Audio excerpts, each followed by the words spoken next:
Okay बेटा, हम लोग पहुंचे टैक्सेशन में, सैलरी इनकम में, थियरी पेजेस में। हमारा टॉपिक चल रहा था रेंट फ्री अकोमोडेशन। ये सारे रूल्स मैंने आपको बता दिए, इसको स्टेप 1 बोलते हैं।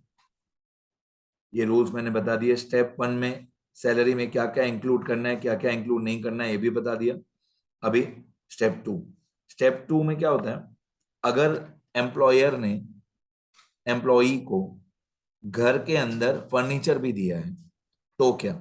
अब फर्नीचर के अंदर क्या क्या इंक्लूडेड है, फर्नीचर मतलब सिर्फ फर्नीचर नहीं, फर्नीचर के अंदर एक्चुअल फर्नीचर भी आ गया, radio set, television, refrigerator, air condition, other house hold appliances. तो अगर एम्प्लॉयर ने एम्प्लॉई को फर्निश्ड कर दिया है, तो फर्निश्ड कर दिया है तो उसकी वैल्यू कैसे निकालनी है। तो यहाँ पे लिखा हुआ है step 2A, first of all calculate the value of rent free accommodation as if it is unfurnished. मतलब पहले वैसे ही सॉल्व करो जैसे अनफर्निश्ड आप लोगों ने सॉल्व किया। ऊपर जो रूल्स थे हमारे ये 7.5%, 10, 15% फर्स्ट ऑफ ऑल ऐसे ही अज्यूम करो कि घर जो है वो अनफर्निश्ड है। तो जैसा स्टेप 1 था वो पूरा फॉलो करो। उसके बाद then add the value of furniture as follows, ये स्टेप 2B। मतलब स्टेप 1 जैसे किया वैसे करो। जो स्टेप 1 का आंसर है उसके अंदर क्या ऐड करना है वो यहाँ पे मैंने लिख के रखा है। then add the value of furniture as follows. If the furniture is owned by the employer, अगर फर्नीचर एम्प्लॉयर ने खरीदा है, खुद खरीदा है, फिर एम्प्लॉय को दिया है, then 10% of the original cost. अब जिन बच्चों को मालूम है ओरिजिनल कॉस्ट, उनके लिए बोल देता हूं मैं एसएलएम। डेप्रिसिएशन फाइन करने के दो तरीके होते हैं, एक एसएलएम एक आरबीएम। तो आपको 10% ऑफ ओरिजिनल कॉस्ट ऐड करना है।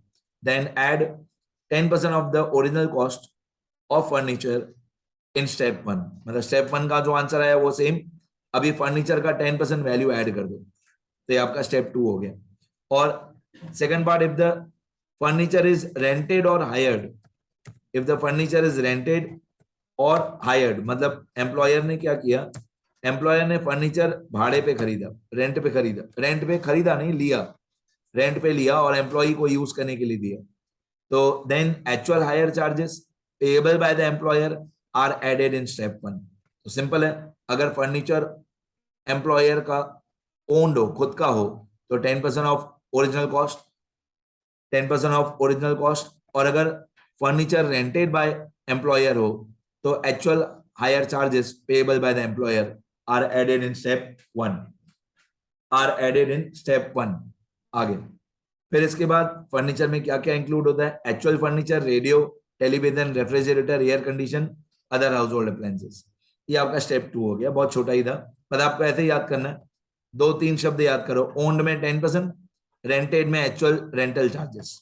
ओके, अब स्टेप 3 होता है value of concession in rent. ये क्या है, स्टेप 1 जैसे सॉल्व किया वैसे सेम, स्टेप 2 जैसे सॉल्व किया वैसे सेम।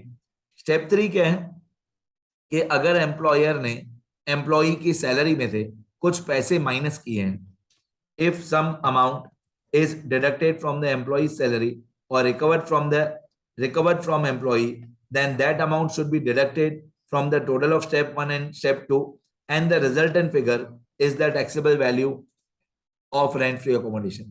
मतलब सिंपल है, एम्प्लॉयर ने एम्प्लॉई की सैलरी में से कुछ पैसे माइनस किए, तो वो आपको भी रेंट फ्री अकोमोडेशन में माइनस कर देना। जितना एम्प्लॉयर ने माइनस किया एम्प्लॉय की सैलरी में से पैसा घर यूज करने के लिए, उतना आपको भी माइनस कर देना है। अगर क्वेश्चन में दिया हो तो आपको भी माइनस कर देना है। तो step 1 will be same, step 2 will be same, step 3 मतलब जितना एम्प्लॉयर ने पैसे माइनस किए वो आप भी माइनस कर दो। तो finally taxable value of rent free accommodation आ जाएगा। ठीक है, तो ये रेंट फ्री अकोमोडेशन के थियरी वाले पेजेस कंप्लीट हो गए। मैं एक बार स्क्रॉल कर देता हूं, सारा रेंट फ्री अकोमोडेशन अच्छे से लिखना,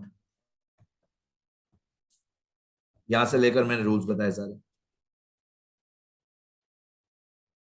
ये मैं बता चुका हूं पहले भी।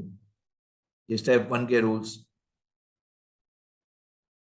ये भी स्टेप 1 के रूल्स हैं, ये स्टेप 2 के रूल्स अभी बताए, और ये स्टेप 3 के रूल्स अभी बताए। ठीक है, इतना लिखो अच्छे से, लिखते रहो।